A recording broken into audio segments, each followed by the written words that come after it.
শত্রু দমন করা বা শত্রুকে পাগল করার নকশা।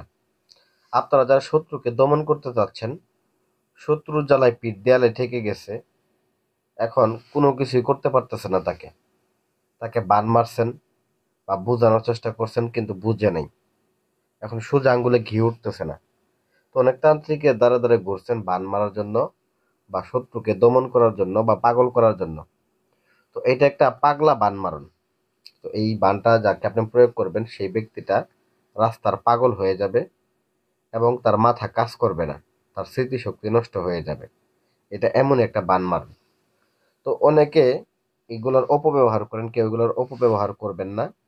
এগুলা কুফরি কালামের কাজ। এই কাজগুলা আপনার খুবই ভয়ঙ্কর। শত্রু ছাড়া সাধারণ ব্যক্তির উপরে এগুলা প্রয়োগ করবেন না। হয়তোবা অনেক তান্ত্রিক কবিরাজের পিছনে ঘুরছেন, কাজ করতে পারেন নাই। তো এইগুলা বিদ্যার প্রতি হয়তোবা আপনার আস্থা কম থাকতে পারে, যারা আস্থা কম তারা চলে যাবেন।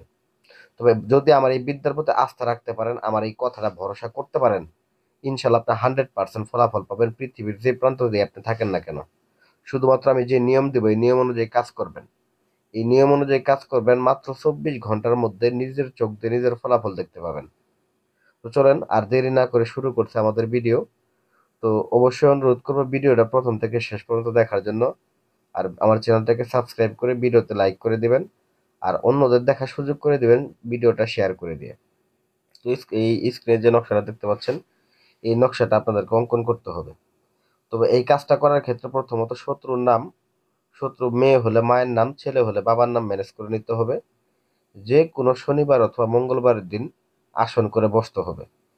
পাক পবিত্র অবস্থায় আসন করে বসবেন এবং আসন করে বসার পূর্বে অবশ্যই মোমবাতি আগরবাতি জ্বালায় নিয়ে আসনটা তৈরি করে নেবেন। তারপরে বেশ কিছু জিনিসপত্র আপনি আগে থেকেই নিয়ে রাখবেন কাজটা করার জন্য। কারণ জানেন প্রত্যেকটা কাজ করতে গেলে জিনিসপত্র দরকার আছে, কারণ কাজ তো আর এমনি এমনি হয় না, হওয়ার পর হয় না। তো অনেকে আছেন ভাই সামান্য ভিডিও দেখে চলে যান বা নিয়ম সম্পূর্ণ না শুনে চলে যান। আপনি নিজে না করতে পারেন কিন্তু নিয়ম যদি শুনেন কাজ সম্পর্কে ধারণা হবে, কাজ সম্পর্কে বুঝতে পারবেন। কোনো তান্ত্রিকের কাছে গিয়ে কোন তান্ত্রিক যদি আপনাকে উল্টাপাল্টা ভুল দেয় তাহলে আপনি সেই উল্টাপাল্টা ভুলটা নেবেন না। আপনার মতো দেখা গেছে সঠিক জিনিসটা নিজে যদি জানা থাকে আপনি তাকে ভুল ধরতে পারবেন। তো যাই হোক, এই কাজটা করার ক্ষেত্রে আপনার যে জিনিসগুলো দরকার সেটা হচ্ছে, এক নাম্বার হচ্ছে কামসিঁদুর। কামসিঁদুর লাগবে এবং কুমকুম লাগবে। তো কুমকুম এবং কামসিঁদুর নেবেন এবং ময়দার পরোটা বানায় নেবেন। ময়দা দিয়ে পরোটা, যদি পারেন চালের দিয়ে চালের পরোটা বানায় নিতে সেক্ষেত্রে আরো ভালো, চালের রুটি। তো চালের রুটি বানায় নিয়ে এই রুটির উপরে নকশাটা অঙ্কন করবেন এই কামসিঁদুর এবং ওই কুমকুম দ্বারা কালি বানিয়ে। তারপর আপনারা এই নকশাটাকে অঙ্কন করবেন। অবশ্যই অঙ্কন করে এই রুটিটার মধ্যে শত্রুর নাম, শত্রুর বাবা মার নাম এগুলো বিস্তারিত লিখে নেবেন। এটা গেল একটা। তারপর আরো একটা নকশা অঙ্কন করবেন।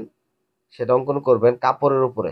ওই ব্যক্তির কাপড় যদি পান সেক্ষেত্রে ভালো, আর ব্যক্তির না কাপড় না পারে সেক্ষেত্রে সাদা কাপড়ের উপরে নকশাটা অঙ্কন করবেন। অঙ্কন করে নাম, বাবা মার নাম এগুলো বিস্তারিত লিখে নেবেন। নকশাতে যা লেখা আছে স্ক্রিনশট দিয়ে নেবেন, নিয়ে এইভাবে অঙ্কন করবেন। এবং দ্বিতীয় যে নকশাটা আছে ওইটাকে ভালো করে পেঁচায় নেবেন একটা পাথরের মধ্যে। পাথরের মধ্যে ভালো করে পেঁচায় নেবেন এবং পরবর্তীকালে তৃতীয় আরো একটা নকশা অঙ্কন করবেন। ওই নকশাটাকে কি করবেন, ভালোভাবে আপনারা লাল সুতো ধারা পেঁচায় নেবেন। লাল সুতো ধারা যে নকশাটা পেঁচাইছেন ওইটাকে একটা পুরাতন কবরের মধ্যে পুঁতে দিবেন। এবং যেটা পাথরের মধ্যে আপনি এই করেছিলেন ওইটা বাথরুমে বা পচা ড্রেনের মধ্যে ওইটাকে ফেলে দিবেন। তবে এখানে একটা বিষয় বলে নেই, যদি পারেন ওই ব্যক্তির ব্যবহৃত কোনো কাপড়ের টুকরা বা নখ বা চুল এখানে অ্যাডজাস্ট করতে পারেন, সেক্ষেত্রে সব থেকে বেশি ভালো হয়। ফলাফলটা আপনার 7 থেকে 8 ঘন্টার মধ্যে চলে আসবে। আর যদি ওই জিনিসগুলো যোগ করতে না পারেন, দূর থেকেই করতে চান, তো সেক্ষেত্রে এই একই নিয়ম পালন করবেন। সেক্ষেত্রে আপনি ওইখানে সাদা কাপড়ের উপর অংশটা অঙ্কন করবেন, রেশমি কাপড়ের উপরে। দেখবেন শত্রু পৃথিবীর যে প্রান্তে থাকুক, যত বড় শত্রু, শক্তিশালী শত্রুপক্ষ হোক না কেন, সে পাগল হবেই। 24 ঘন্টার মধ্যে এটার খেলা আপনি দেখতে পারবেন। এটা অত্যন্ত পাওয়ারফুল। এবং এই কাজটা করার ক্ষেত্রে শুধুমাত্র অনুমতি নেবেন এবং কাজ করবেন। অনুমতির জন্য অবশ্যই ভিডিও লাইক করবেন এবং ভিডিওটা শেয়ার করে দিলেই অনুমতি দিয়ে দিব আপনাদেরকে। তো যাই হোক ভিউয়ার্স, আশা করি ভিডিওটা ভালো লাগবে। ভিডিও ভালো লাগবে ভিডিও লাইক করবেন, চ্যানেলটা সাবস্ক্রাইব করতে ভুলে যাবেন না। ধন্যবাদ সবাইকে। বিস্তারিত আরো ভিডিও জানতে আমাদের স্ক্রিন নাম্বারে যোগাযোগ করুন অথবা আমাদের কমেন্টে জানিয়ে দিন।